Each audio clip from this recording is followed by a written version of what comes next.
ನಿಂದು ತಾಯಿ ಗುಣ ತೀರೋದಿಲ್ಲ ಋಣ, ನೀನು ನಮ್ಮ ಪಾಲಿಗೆ ಎಂದು ದೇವ್ರಯ್ಯ.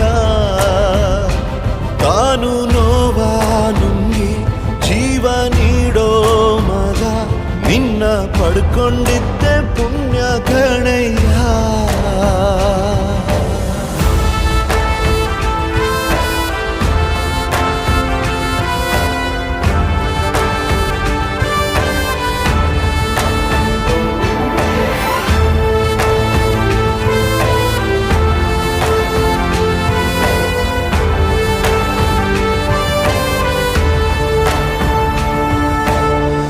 ಅನ್ನ ಕೊಡೋ ಭೂಮಿನು ಹೊಗಳುತ್ತಿದೆ ನಿನ್ನನ್ನು, ಊರನ್ನೇ ಬೆಳಗೋ ವಜ್ರ ನೀನು.